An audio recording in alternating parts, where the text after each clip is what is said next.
بسم الله الرحمن الرحيم. النهارده هنعلمكم طريقة تصليح لمبة، أي لمبة ليد في البيت. بدل ما نرميها أنا ممكن نصلحها بطريقة سهلة خالص.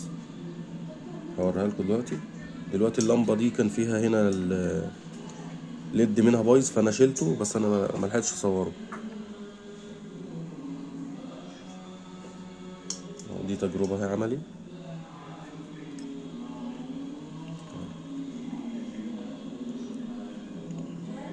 بنجيب سلكين كده صغيرين زي اللي في ايدي دول، ونحطهم على أي لمبة أهو، على مكان الليد المحروق اللي احنا شلناه.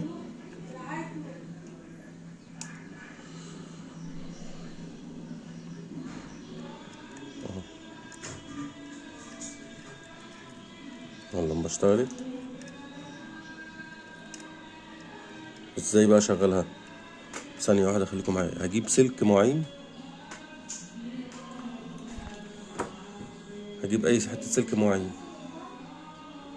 وهعمل ايه بقى؟ اجيب حتة صغيرة خالص منها كده، وهعملها كده بالطريقة دي، حتة صغيرة خالص اهو. واجيب عندي اي لزق، اي نوع لزق بس يكون كويس، واعمل ايه بقى؟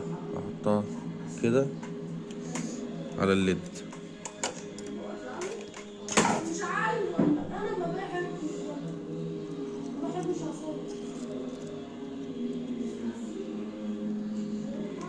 حتة لزق كويسة عشان اللزق دي بايظة.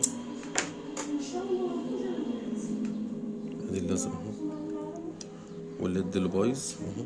نحط عليه السلك بالطريقة دي ونلزقها بس. وهنجرب دلوقتي حالا قدامكم، بس نلزقها بس اكد على اللزق عشان ما يفكش اهو. نفس الطريقة كده. اهم حاجة بس اثبت اللزق كويس، عشان ايه؟ اللمبة ما تفصلش مني كل شوية. نجرب تاني اهو، عمل قدامكم